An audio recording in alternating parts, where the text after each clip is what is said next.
Hello बच्चों, आप सभी का आपके अपने यूट्यूब चैनल लिटिल होप 3.0 पे फिर से बहुत बहुत स्वागत है। और बच्चों, मैं आज फिर से जो हमारा साइंस का सेकंड चैप्टर है उसका एक टॉपिक है अम्ल एवं क्षारक धातु के साथ कैसे अभिक्रिया करते हैं, इसके बारे में हम डिटेल से पढ़ेंगे। और आप एक काम करें, आप नोटबुक लेके बैठे, क्योंकि जो एक्स्ट्रा एग्जाम्पल है वो भी मैं आपको इसी वीडियो में बताता हुआ चलूँगा, तो आप नोट करते हुए चलिएगा, ठीक है। तो यहाँ पर लिखा है 2.1.2 में कि अम्ल एवं क्षारक धातु के साथ कैसे अभिक्रिया करते हैं। अम्ल आपको पता है, क्षारक आपको पता है, धातु भी आपको पता है। अब ये देखना है हमें कि अम्ल और जो क्षारक होते हैं वो धातु के साथ कैसे रिएक्शन यानी अभिक्रिया करते हैं, ठीक है। यहाँ पे क्रियाकलाप 2.3 को पहले हम देखेंगे तो हमें चीज़ें थोड़ी आसानी से समझ आएगी। कि यहाँ पर बोला गया है चित्र 2.1 के अनुसार उपकरण व्यवस्थित कीजिए, ठीक है। पहले मैं आपको चित्र दिखा दूं, ये रहा चित्र ये रहा 2.1, ओके। यहाँ पर देखो क्या क्या दिया हुआ है, स्टैंड है, परखनली है, तनु सल्फ्यूरिक अम्ल लिया गया है, दानेदार जिंक के टुकड़े, हाइड्रोजन गैस के बुलबुले, ये जो निकल रहे रिएक्शन के बाद, फिर है प्रवाह नली, फिर फट फट की ध्वनि के साथ हाइड्रोजन गैस का दहन जब गैस निकलता है। अभी देखेंगे ये क्या है, पहले हम फिगर देख रहे हैं, ये मोमबत्ती, हाइड्रोजन से भरे साबुन के बुलबुले, साबुन का विलयन, और यहाँ दिया हुआ है दानेदार जिंक के टुकड़ों के साथ तनु सल्फ्यूरिक अम्ल की अभिक्रिया एवं ज्वलन द्वारा हाइड्रोजन गैस की जांच, ठीक है। तो हम क्रियाकलाप को देखते हैं। यहाँ पर लिखा हुआ है कि चित्र 2.1 के अनुसार उपकरण व्यवस्थित कीजिए। दूसरा है, एक परखनली में लगभग 5 मिलीलीटर तनु सल्फ्यूरिक अम्ल यानी H2SO4, सल्फ्यूरिक अम्ल का फॉर्मूला क्या होता है, H2SO4 अम्ल लेना है आपको, एवं इसमें दानेदार जिंक के टुकड़े डालने हैं। जिंक यानी जिंक का फॉर्मूला क्या होता है, Zn, ठीक है। तो आपको क्या करना है, एक परखनली लेना है, जैसे यहाँ आप करेंगे तो नहीं, बेसिकली जो प्रैक्टिकल दिया हुआ है उसमें ये बताया गया है कि एक परखनली लेना है, ठीक है, जिसमें 5 मिलीलीटर तनु सल्फ्यूरिक अम्ल यानी H2SO4 जो अम्ल होता है उसको लेना है, कितना, 5 मिलीलीटर, ठीक है। और उसमें दानेदार जिंक के टुकड़े यानी Zn का जो टुकड़ा है उसको मिलाना है। दानेदार जिंक के टुकड़ों की सतह पर आप क्या देखते हैं, यानी जब हम तनु सल्फ्यूरिक अम्ल में इस दानेदार जिंक के टुकड़े को डालें तो हम ये जो दानेदार जिंक का टुकड़ा है उसकी सतह पर हम क्या देखते हैं, ठीक है। हम देखेंगे यहाँ पर, बेसिकली मैं आपको पहले बता दूं कि हम देखेंगे कि जिंक का जो टुकड़ा है, ये जो जिंक का टुकड़ा है इसकी सतह पर क्या होगा, बुलबुले लगने शुरू हो जाएंगे। इस पे बुलबुला इसकी सतह पर चिपका हुआ होगा, और ये बुलबुला कौन सा बुलबुला होगा, ये बुलबुला होगा हाइड्रोजन गैस, ठीक है। क्योंकि बुलबुला है मतलब गैस होगा, और ये गैस होता है हाइड्रोजन गैस। अभी आगे देखेंगे, यहाँ बताया गया है फिर कि दानेदार जिंक के टुकड़ों की सतह पर आप क्या देखते हैं, आपको पता चल चुका है, उत्सर्जित गैस को साबुन के विलयन से प्रवाहित कीजिए, ठीक है। यानी जब हम सल्फ्यूरिक अम्ल में दानेदार जिंक को डालते हैं तो क्या होता है, एक अभिक्रिया होती है, एक रासायनिक अभिक्रिया होती है जिसके दौरान एक गैस निकलती है, ठीक है। अभी हमें नहीं पता वो गैस क्या है, लेकिन मैं आपको पहले बता दूं कि वो जो गैस होती है वो हाइड्रोजन गैस होती है, ठीक है। अभी देखेंगे आगे है कि साबुन के विलयन में बुलबुले क्यों बनते हैं। अब देखो, साबुन, यहाँ पर एक टब दिया हुआ है आपको, अगर आपने देखा होगा, ये जो दिया हुआ है घोल, ये साबुन का घोल है, ठीक है। ये इसमें है, ये आप पहले मैं आपको क्रियाकलाप पढ़ा दूँ फिर मैं आपको समझाता हूँ कि साबुन के विलयन में बुलबुले क्यों बनते हैं। ये क्वेश्चन है, जलती मोमबत्ती को गैस वाले बुलबुले के पास ले जाएं, आप क्या परीक्षण करते हैं, ये भी आपके लिए प्रश्न है। अगला है, कुछ अन्य अम्ल जैसे HCl यानी हाइड्रोक्लोरिक अम्ल, नाइट्रिक अम्ल एवं एसिटिक अम्ल के साथ यह क्रियाकलाप दोहराइए, प्रत्येक स्थिति में आपका परीक्षण समान है या भिन्न। अच्छा, ठीक है। अब ये सब चीज़ें तो बता दी गई है। अब हम यहाँ देखते हैं कि हमें यहाँ बोला गया एक परख नली लेना है, ठीक है, स्टैंड वगैरह हमने ले लिया है। फिर उसके बाद एक प्रवाह नली लेनी है, फिर एक बर्तन लेना है, ठीक है, या टब लेना है, उसमें साबुन का जो घोल, साबुन जो होता है उसको मिलाना है, साबुन का विलयन बनाना है। अभी हम देखेंगे कि साबुन का विलयन क्यों बनाते हैं। बच्चों, आपने देखा होगा, बचपन में आप खेले भी होंगे कि जब हम किसी साबुन वाले घोल में या फिर कोई शैम्पू जो होता है उसको जब हम पानी में मिक्स कर देते हैं और किसी गोल रिंग सा जो होता है उस रिंग को उस घोल में डीप करके यानी डुबो कर जब हम उसको फूंकते हैं तो क्या होता है, वो बुलबुले निकलने लगते हैं और हवा में तैरने लगते हैं, है कि नहीं। अभी देखेंगे कि साबुन का विलयन लिया गया है जिसका मकसद होगा हमें बुलबुला देना, और ये बुलबुला क्यों है इसको भी हम देखेंगे कि ये बुलबुला क्यों दिया गया है। ठीक है, अब देखो एक परखनली दिया, बाकी हमने पूरा सेटअप जमा लिया। ठीक है, अभी मोमबत्ती दूर रखो। हमने एक परखनली में क्या किया, सल्फ्यूरिक अम्ल यानी H2SO4 रखा जो कि 5 मिलीलीटर था, ज़्यादा नहीं लेना है, रिएक्शन ज़्यादा हो जाएगा फिर। ठीक है, थोड़ा थोड़ा ही लिया है, यानी सल्फ्यूरिक अम्ल। अब जो बात को ध्यान में रखना है वो है अम्ल। ठीक है, हमने क्या लिया है, अम्ल। और फिर हमने इसमें क्या मिलाया है, जिंक, जो कि है धातु। यानी जब हमने धातु को अम्ल के साथ मिलाया तो एक अभिक्रिया हुई। अभिक्रिया होने के दौरान एक गैस निकली। क्या हुआ, अभिक्रिया जब हुआ तो यहाँ पर गैस, ये जो गैस है यहाँ पर गैस निकलेगी। ये जो गैस होगी ये कौन सी गैस होगी, ये गैस होगी हाइड्रोजन गैस। ओके, अब ये हाइड्रोजन गैस जो है वो ऐसे नली में से होता हुआ जाते जाते जाते जाते यहाँ आएगा और यहाँ आके ऊपर निकलने की कोशिश करेगा। लेकिन जो साबुन का विलयन है वो क्या करेगा, उसमें से साबुन के विलयन में से होके गैस गुजरेगा, हाइड्रोजन गैस। तो हाइड्रोजन गैस जो है वो साबुन का जो विलयन है उसमें वो बॉल के रूप में बॉल में भर भर के, वो जो बॉल सा है उसमें भर भर के गैस ऊपर उड़ने लगेगा। ये गैस जो उड़ेगा तो इससे हमें आइडिया मिल जाएगा कि कहाँ पे हाइड्रोजन गैस है और हमें जलाना कैसे है। मान लो अभी हमें नहीं पता कि गैस कौन सा है। ठीक है, बस हमें ये पता है कि एक सल्फ्यूरिक अम्ल था। ठीक है, हमने थोड़ा सा सल्फ्यूरिक अम्ल लिया यानी 5 मिलीलीटर, उसमें हमने धातु जो कि जिंक है उसको मिलाया। तो अम्ल जब धातु के साथ अभिक्रिया करी तो हमें एक गैस मिला, हम देखते हैं कि एक गैस निकलता है। ठीक है, अभी हमें नहीं पता कि वो गैस कौन सी है। ठीक है, और ये जो गैस है इसको साबुन के विलयन से गुजारा गया। साबुन के विलयन से गुजारने से क्या हुआ कि जो गैस था वो छोटे छोटे बुलबुले के रूप में पैक हो गया। ठीक है, छोटे छोटे बुलबुले के रूप में पैक हो गया गैस। अब ये जो बुलबुले के रूप में गैस पैक हुआ है, ठीक है, ये हवा में ऊपर उड़ने लगेगा जो कि हमें साफ साफ दिखता है। ठीक है, हवा में उड़ने लग जाता है और ये बुलबुले में है गैस, तो इससे हमें आइडिया मिल जाता है कि ये जो गैस है सिर्फ बुलबुले तक ही है, आसपास मतलब यहाँ यहाँ इस साइड यहाँ आसपास कहीं नहीं होगा, जहाँ जहाँ बुलबुला है वहीं वहीं होगा। ठीक है, तो जब हम एक मोमबत्ती को लेके, जलती हुई मोमबत्ती को लेके इस गैस के पास ले जाते हैं तो क्या होता है, ये गैस जो है ना फटफट की ध्वनि के साथ ही जलने लगता है। और एक्सपेरिमेंट में हमने पाया और आमतौर पे हम देखते भी हैं कि हाइड्रोजन ही गैस होता है जो आमतौर पे फटफट की ध्वनि के साथ जलता है। तो इससे हमें पता चल गया कि जब हम किसी अम्ल का किसी धातु के साथ अभिक्रिया करवाते हैं तो एक गैस निकलती है और वो गैस जो होती है वो गैस हाइड्रोजन गैस होती है। और उसके साथ एक और चीज़ बच्चों निकलता है जिसको कहते हैं लवण। ठीक है, तो आगे देखते हैं, इक्वेशन में दिया हुआ है,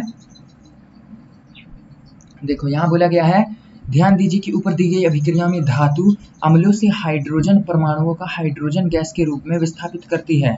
अब ये यहाँ पे ये क्या बोल दिए कि ध्यान दीजिए कि ऊपर दी गई अभिक्रियाओं में जो धातु है जिंक जो था वो अम्लों से, देखो अम्ल है, अम्ल में क्या होता है, हाइड्रोजन होगा ही होगा। ठीक है, कोई सा भी अम्ल होगा उसमें हाइड्रोजन का जो परमाणु है वो होगा ही होगा। ठीक है, तो यहाँ पे यही बोला गया है। अब देख लो कोई सा भी अम्ल ले लो, जैसे मैं ऊपर चलता हूँ, देखो आप यहाँ पे जो एग्जाम्पल दिया था कोई सा भी अम्ल ले लो, देखो HCl यानी हाइड्रोक्लोरिक अम्ल, इसमें क्या है, इसमें भी हाइड्रोजन है। हाइड्रोक्लोरिक अम्ल में नाइट्रिक अम्ल में भी हाइड्रोजन है। ठीक है, और एसिटिक अम्ल में भी हाइड्रोजन है। तो मतलब बच्चों जो अम्ल होता है उन सभी अम्ल में हाइड्रोजन होता है। ठीक है, तो यहाँ पे वही बताया गया है कि ध्यान दीजिए कि ऊपर दी गई अभिक्रियाओं में जो धातु होता है, धातु जैसे कि एग्जाम्पल में जिंक था, वो अम्लों से यानी जो सल्फ्यूरिक अम्ल यानी H2SO4, देखो H2SO4 मतलब सल्फ्यूरिक अम्ल जो है उसमें भी हाइड्रोजन है। क्योंकि हमें पता है जो भी अम्ल होगा उसमें हाइड्रोजन होगा ही होगा। तो यहाँ पे बोला गया है कि जो धातु है वो अम्लों से हाइड्रोजन परमाणुओं का हाइड्रोजन गैस के रूप में विस्थापित कर देती है। मतलब ये जो धातु था ना, जब हमने धातु को अम्ल के साथ मिलाया और हमें पता है कि अम्ल में हाइड्रोजन का परमाणु होता है, तो धातु जो होता है वो क्या करता है, अम्ल में से हाइड्रोजन का जो परमाणु होता है उसको अलग कर देता है। अब जो हाइड्रोजन का परमाणु है वो सल्फ्यूरिक अम्ल से जैसे अलग हो गया। अब ये सल्फ्यूरिक अम्ल क्या है, ये एक तरीके का यौगिक ही तो है। हमें पता है यौगिक क्या होता है, यौगिक होता है जब एक या दो से अधिक परमाणु आपस में मिलके एक फॉर्म क्रिएट करते हैं तो उसको हम क्या बोलते हैं, यौगिक बोलते हैं।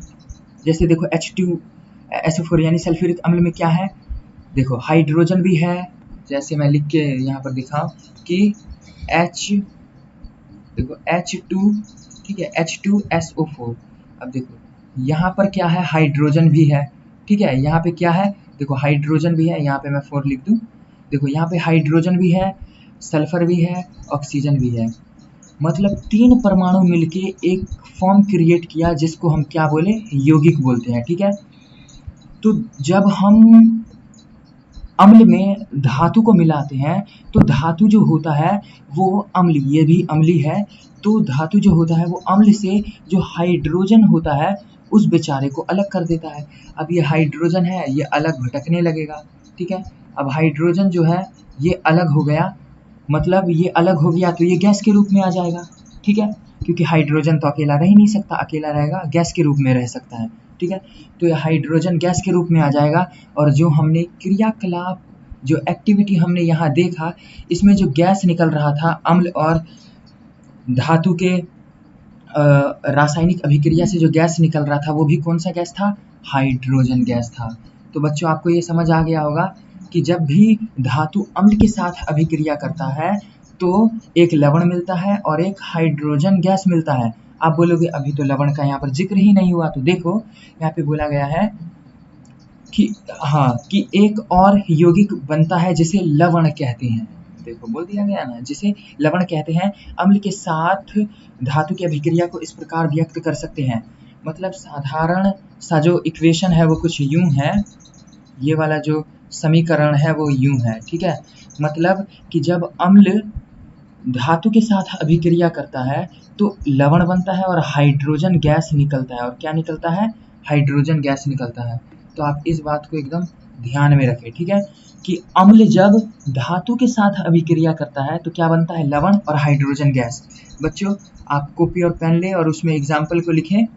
बुक में एग्जाम्पल नहीं दिया हुआ है, मैं आपको लिखवा रहा हूँ कि पहला एग्जाम्पल है जिंक जब सल्फ्यूरिक अम्ल, आप लिखें जब Zn यानी जिंक सल्फ्यूरिक अम्ल यानी H2SO4 के साथ अभिक्रिया करती है तो एक लवण बनता है जिंक सल्फेट यानी ZnSO4, ठीक है, और हाइड्रोजन यानी H2 गैस बनता है। आप इसको लिखें, ठीक है, लिख लिए। अगला एग्जाम्पल है कि जब Zn यानी जिंक हाइड्रोक्लोरिक अम्ल यानी HCl के साथ अभिक्रिया करती है तो क्या बनता है, एक लवण बनेगा और ये लवण है ZnCl2 यानी जिंक क्लोराइड और हाइड्रोजन गैस निकलेगा, ठीक है। अगला एग्जाम्पल है कि जब जिंक यानी Zn नाइट्रिक अम्ल के साथ अभिक्रिया करती है तो हमें पता है हाइड्रोजन गैस निकलेगा और लवण निकलेगा, ठीक है।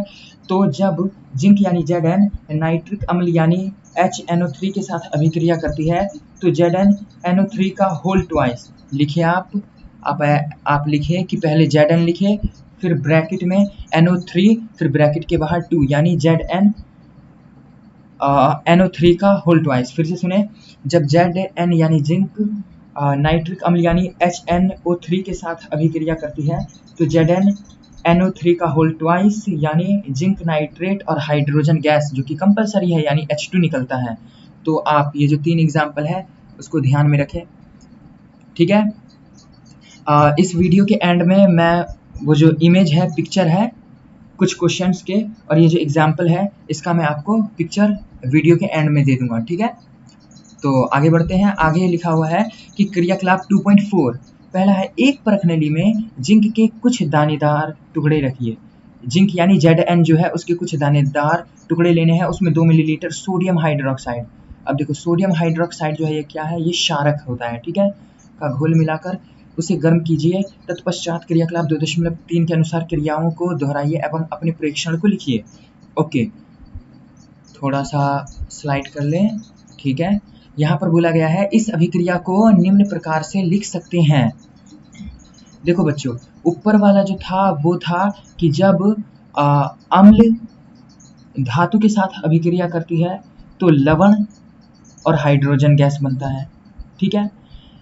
और इसी तरीके से क्षारक जो होता है हमारा, ठीक है, जो क्षार होता है हमारा, क्षार नहीं क्षारक बोलिए, जो हमारा क्षारक होता है, जब क्षारक किसी धातु के साथ अभिक्रिया करती है तो एक लवण और हाइड्रोजन गैस बनाती है, ठीक है। तो अम्ल जब धातु के साथ अभिक्रिया करती है तो लवण और हाइड्रोजन गैस बनता है, और जब क्षारक धातु के साथ अभिक्रिया करती है तो भी लवण और हाइड्रोजन गैस बनता है। तो आप इस एग्जाम्पल को नोट कर लें कि जब NaOH यानी सोडियम हाइड्रोक्साइड जो कि एक क्षारक है, जब Zn यानी जिंक के साथ अभिक्रिया करती है तो Na2ZnO2 यानी सोडियम जिंकेट और हाइड्रोजन गैस, जो कि आपको पता है निकलना चाहिए और वो निकल रहा है, ठीक है।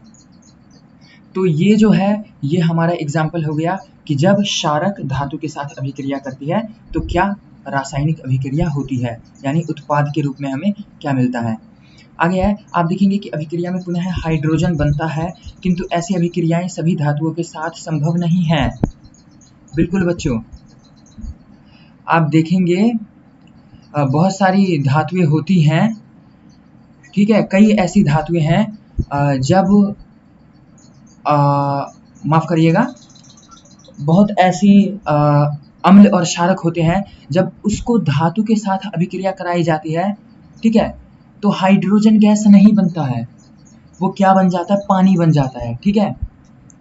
आप इसको ध्यान में रखें कि जो यहाँ पर समीकरण दिया हुआ है, जैसे हमने ऊपर भी देखा कि अम्ल जब धातु के साथ अभिक्रिया करता है तो एक लवण बनता है और हाइड्रोजन गैस बनता है। उसी तरीके से जब क्षारक धातु के साथ अभिक्रिया करता है तो क्या बनता है, लवण और हाइड्रोजन गैस बनता है। लेकिन ये जो अभिक्रियाएं होती हैं ये सभी अम्ल और क्षारक के साथ नहीं होती है। कई सारे अम्ल ऐसे हैं और क्षारक ऐसे हैं, जैसे मैं अम्ल का एग्जाम्पल लूँ तो कई अम्ल ऐसे होते हैं कि जब आप उस अम्ल का अभिक्रिया किसी धातु के साथ करवाएंगे तो लवण तो मिलेगा ही मिलेगा, लेकिन साथ में जल भी मिलेगा, हाइड्रोजन गैस नहीं मिल पाएगा। क्योंकि बच्चों H2 यानी हाइड्रोजन गैस तो उस अभिक्रिया में भी निकलती है, लेकिन ऑक्सीजन जो होता है वो इसके साथ मिलकर इस अभिक्रिया की बात नहीं कर रहा हूँ मैं, एक अलग अभिक्रिया होती है कई सारे अम्ल के साथ कि जो ऑक्सीजन होता है वो हाइड्रोजन के साथ जुड़ जाता है, और हमें पता है जब हाइड्रोजन और ऑक्सीजन आपस में जुड़ते हैं तो क्या बनता है, जल बनता है, तो वो वाटर बना देते हैं। तो ऐसी अभिक्रियाएं जो होती है वो सभी तरीके के अम्ल और क्षारक में नहीं हो पाती हैं, ठीक है बच्चों। तो आप इस बात को नोट करें और अच्छे से रिवीजन एक बार कर लें और नोट्स बनाते हुए चलें, ठीक है। तो बच्चों आज के लिए बस इतना ही। अगला जो हमारा टॉपिक होगा वो होगा धातु कार्बोनेट तथा धातु हाइड्रोजन कार्बोनेट अम्ल के साथ कैसे अभिक्रिया करते हैं, ठीक है। तो बच्चों बस आज के लिए इतना ही, मिलते हैं अपनी नेक्स्ट वीडियो में। अगर वीडियो अच्छी लगी हो तो लाइक और सब्सक्राइब भी कर दें और दोस्तों में शेयर भी कर दें, ठीक है। मिलते हैं नेक्स्ट वीडियो में। जय हिंद, जय भारत।